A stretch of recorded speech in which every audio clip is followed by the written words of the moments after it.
If you've been doing music professionally for a while, then you've probably had this intrusive thought before. You think to yourself, why the hell am I doing this? Everyone wants to figure this thing out. But why? Why do you need to figure it out? Figuring it out is not required.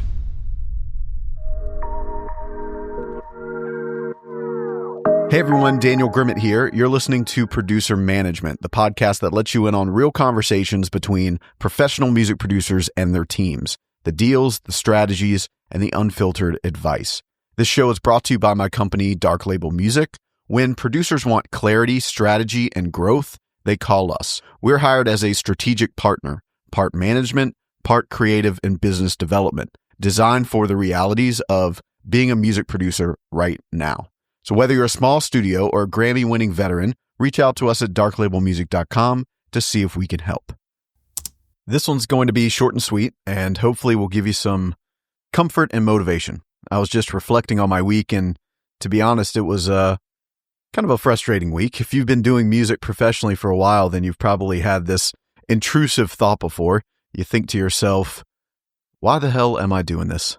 Generally, that's followed by a brief period of fantasizing other things that you could be doing with your life. I remember back in 2016 when my production company was at its peak, I had that thought for the first time, and it actually kind of scared me.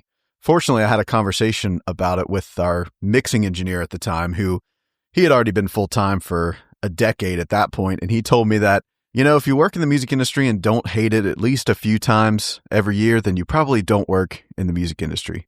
And that certainly made me feel better, knowing that I was not alone and that, you know, the thought is temporary. This is all I've ever done, but I'm sure people feel that way no matter what industry or job that they're in, even if it is their passion and they love doing it.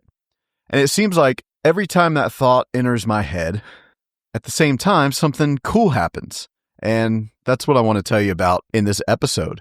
Just the other day, one of my key employees who worked at my production company about 10 years ago just signed with Big Machine in Nashville. That's a major milestone in anyone's career.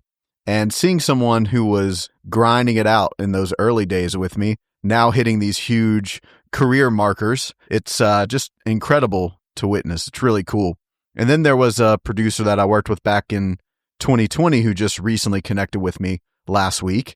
And he was collaborating with this artist, and one of their songs took off. And obviously when this artist's song blew up, you know, big management companies came in, she got signed, they started working with her. And apparently those managers, traditional managers, really were just kind of coming in to try to extract as much money as they could out of this moment, which is a popular thing, unfortunately. And luckily the artist was like, nope, that's not going to happen. And my producer got to take over that role. So now he gets to share financially in the growth of, you know, this artist's career ongoing, and they have a great relationship. That is probably one of the best case scenarios as a freelance music producer. And this guy was just like any other producer, probably listening to this show right now. In 2020, when I met him, he had been working a corporate job for years. Music was just a hobby. He was good, but it was more of a side thing. He was in his 40s, had a family. And, you know, we started a little studio and he went full-time doing that, did that for a few years, and then boom, one of his artists took off. So it can really just happen like that. And just this morning, I saw another producer that I worked with around the same time who has been working really, really hard to break into the Asian market and finally landed a Billboard charting record. And if he's listening to this episode, he knows who he is. Congratulations, my friend. It's amazing. He posted a picture of the plat today on Instagram. And these stories just got me thinking about something that I'm calling the producer's journey. That's really what I want to talk about today. And it's something that I want you to embrace. I've worked intimately with producers for a long time, and I've noticed that they're constantly in this state of thinking that they're doing everything wrong when it comes to their career. It seems to always be this nagging feeling. And I know the industry is, you know, changing so fast, and everyone on Instagram looks like they're killing it. And it's easy to feel like you're the only one struggling, or, you know, you've somehow missed a critical step that everyone else has figured out.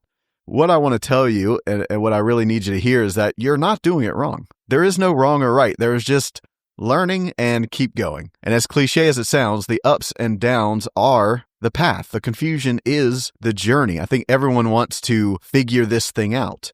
But Why? Why do you need to figure it out? Figuring it out is not required. Just learn and keep going. Take that producer with the recent Billboard record. He held out and stuck with it for what was probably a 10, maybe even 15-year journey. I've known him for, I guess, 5 or 6 of those years. That's not an overnight success. That's persistent, consistent work, finally breaking through. And he could probably tell you the story of how it happened, how he got that record, but I doubt he would say that he figured anything out. Don't get me wrong. I mean, having a plan and a strategy is important. I spend almost every waking hour putting together plans and working on strategies for producers, but that doesn't replace the journey. And I think sometimes people, producers rather, will come to Dark Label and be like, yeah, I want the answer. I want the plan. And it's like, well, yeah, you do want that, but they're almost coming at it from an angle of like, yeah, I need to figure this all out. I need to figure it out fast. Well, what I don't want to ever do is replace the journey that you need to go on. I mean, that's not what I did for myself. The point of a plan and a strategy is just to keep my producers looking straight ahead and continuing the journey. That's it. We're just trying to increase the probability that they will keep moving forward. Just the other day, I was talking to a hip hop producer in the German market. He's not a client, but we just met and we were talking. He had built a beat store years ago that was making money, but he wasn't really fulfilled by it. He felt like, oh, well, all the producers I look up to, they don't do this. So he decided he wanted to pivot and try to go build some things on the industry side. What happened was that, he learned some pretty harsh truths about that world. He discovered that even when you have a lot of streams and placements, doesn't always lead to money. And you figure out the more opportunities you get, the more things you land, the more money you make, the more people take it from you. Unfortunately, that's how it looks a lot of times. The economics of that side can, sometimes be pretty brutal and confusing. Not to paint it in a negative light. It can also be incredible, but these are just some truths that he had to learn. And now he's facing the realities, trying to figure out what to do next. And I could tell that he felt like he had made the wrong move, perhaps, or felt like all this was kind of a step backwards. Now I'm restarting. I need to get a day job and all this. So I just reminded him, like I'm hopefully reminding you now, that is literally the journey. He didn't do anything wrong. You're not doing anything wrong. This is everything that you need to learn to make this a career. Think about it. You have to know all these things. You have to learn them from experience. Let's stop looking at this like it's a bad thing, even though right now it may seem like what you're doing is broken or not working. And I'm sure there's always things that we can improve and fix. But this is what the journey looks like. This is what it looks like when it is working. You're literally getting experience on all sides and figuring out the realities of everything so you can make smart decisions about what you want to do. Now, taking this data and making smart decisions about it, that's a whole nother topic for another episode. And that's a lot of what our work here is, making sure a producer's leveraging their wins or not going to repeat an experience that they don't need to repeat, that didn't serve them well. But the alternative to not learning from experience is this. Most people who haven't experienced anything yet, they're trying to make decisions based on really nothing, right? They don't have any real data to back up their choices. So they're just guessing. At least when you make mistakes and you explore all the different sides, you get data and experience that you can make decisions on, right? You're in it. You're living it. You're collecting all that priceless firsthand experience. The journey in this business is never a straight line. It's not even much of a line at all. It's more like this crazy zigzag that sometimes doubles back on itself. One day you're up feeling like you've got it all figured out, and the next, you're questioning every choice you've ever made in your entire life.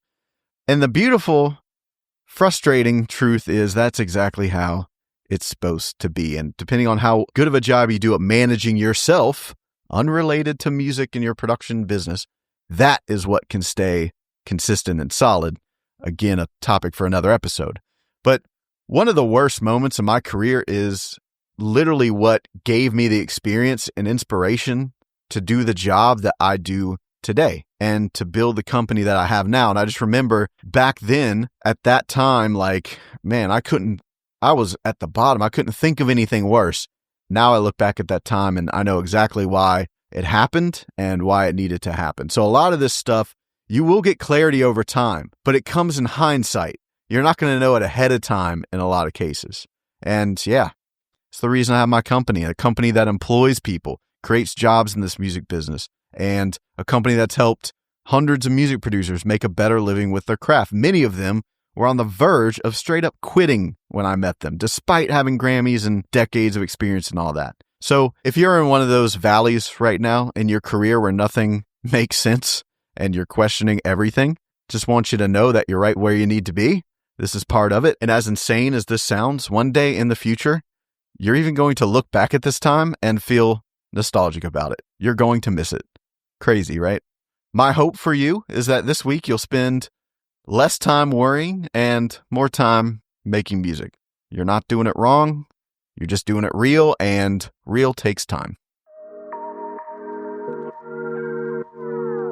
If you go to producermanagement.com, you'll find links to jump on our newsletter, which I highly recommend because it's the perfect companion to the show. And if you enjoy what we're doing here, please leave us a 5-star review or share it with a friend. Thanks for listening. That's the episode.